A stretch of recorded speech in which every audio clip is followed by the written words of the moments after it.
Praise lord. ఈరోజు Bible వాక్యంగా మత్తయి సువార్త 5వ అధ్యాయము 44వ వచనాన్ని చూసుకుందాం.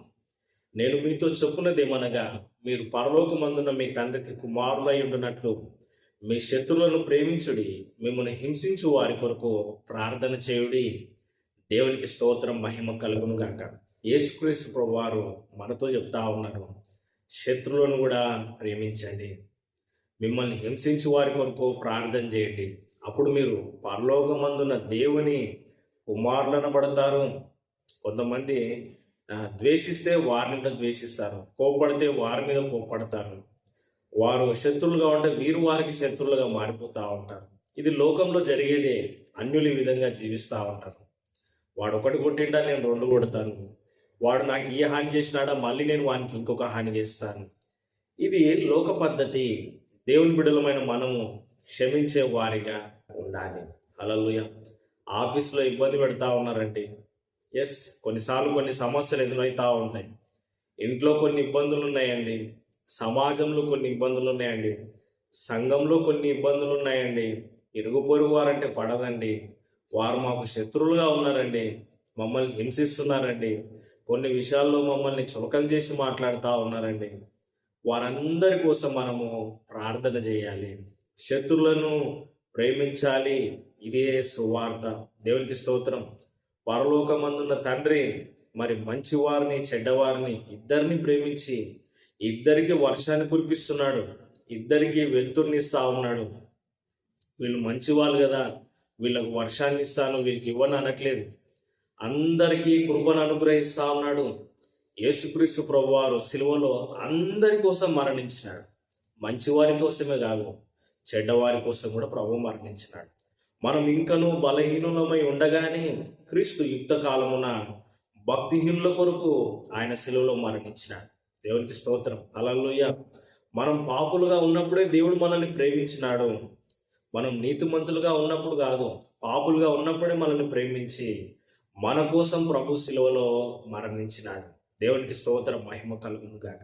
శిలువ రక్తం ద్వారా ఇప్పుడు మనం నీతిమంతులుగా తీర్చబడ్డాం, దేవుని కుమారులుగా కుమార్తెలుగా తీర్చబడ్డాం. క్రీస్తు ప్రేమను మనము కలిగి ఉండాలి. హల్లెలూయా. యేసుక్రీస్తు ప్రభువారు మనల్ని ప్రేమించి మన పాపములను క్షమించినట్లే మనం కూడా ఇతరులను క్షమించే వ్యక్తులుగా ఉండాలి, ప్రేమించే వ్యక్తులుగా ఉండాలి. కొన్నిసార్లు మనుష్య రీతిగా మనం బలహీనపడినా తిరిగి బలము తెచ్చుకొని మన ప్రేమలో కొనసాగాలి. హల్లెలూయా. లోక సంబంధులుగా, శరీర సంబంధులుగా మనం జీవిస్తూ మరి కక్షలు, ఈర్ష్యలు, పగలు ఇవన్నీ కలిగి ఉండొద్దు. పాత నిబంధనలో సౌలు మరి దావీదు మీద పగ పెట్టుకున్నాడు. దేవుని కుమారుడు దావీదు భక్తిపరుడు కదండి. ఏదో పగ, ఏదో ఈర్ష్య, ఏదో కుట్ర, ఏమో నా అధికారం వెళ్ళిపోతుందేమో అని చిన్న వయసులో ఉన్న దావీదు మీద పగ పెట్టుకొని చంపాలని అనేక సంవత్సరాలు వెంబడించినాడు. తుదకు సౌలే నశించినాడు. అతని యొక్క పగ, ద్వేషం అతన్నే దహించి వేసింది. ఏశావు తన సహోదరుడైన యాకోబు మీద పగ పెట్టుకున్నాడు, ఏమీ సాధించలేదు. యాకోబు అభివృద్ధి చెంది ఇజ్రాయేల్ అయినాడు, ఏశావు ఏదోమైనాడు, ఆ తర్వాత నశించిపోయినాడు. లేడు చరిత్రలో. దేవునికి స్తోత్రం.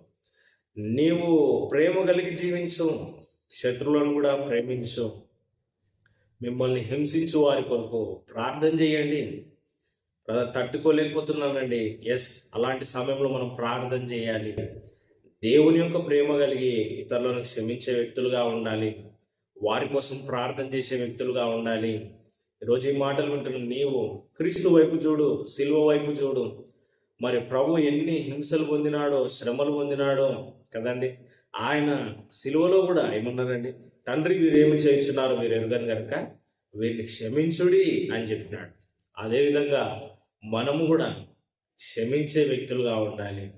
ఆ విధంగా సువార్త విస్తరిస్తుందండి కదండి.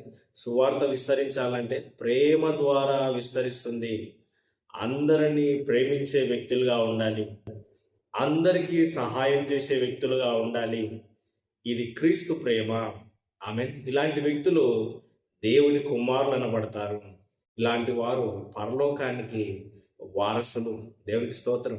ఒకవేళ ఈరోజు నువ్వు ఇంకా పాపంలో ఉన్నట్లయితే ఆ పాపమును విడిచిపెట్టి క్రీస్తు ప్రేమను పొందుకో, ప్రభుకు సాక్షిగా జీవించు, ప్రభు నామంలో ప్రార్థన చేస్తూ ప్రభు మార్గంలో నడుచుకో. తుదకు నీవు నిత్య జీవం చేరుకుంటావు. ఆమేన్. చిన్న ప్రార్థన. పరిశుద్ధుడైన దేవా, ప్రేమగల తండ్రి, మాటలు వింటున్న ప్రతి వ్యక్తిని రక్షించండి. నశించి నరకానికి వెళ్ళడం ఏ వ్యక్తి కూడా వెళ్ళొద్దు. ప్రతి ఒక్కరు రక్షింపబడాలనేదే నీ చిత్తం. ప్రభా, ప్రతి ఒక్కరు రక్షింపబడడానికి సహాయం చేయి. వారి ఆత్మను రక్షించండి. మాలో ఉన్న పగ, ద్వేషం, ఈర్ష, కక్షలు, కోపమును తీసివేయండి. క్రీస్తు ప్రేమ కలిగి జీవించడానికి సహాయం చేయండి. మా ప్రభును రక్షకుడైన యేసుక్రీస్తు నామములో ప్రార్థించి స్తుతించి అడిగి వేడుకొచ్చున్నాం తండ్రి. ఆమేన్. God bless you. నేను పాస్టర్ ఎలీషా.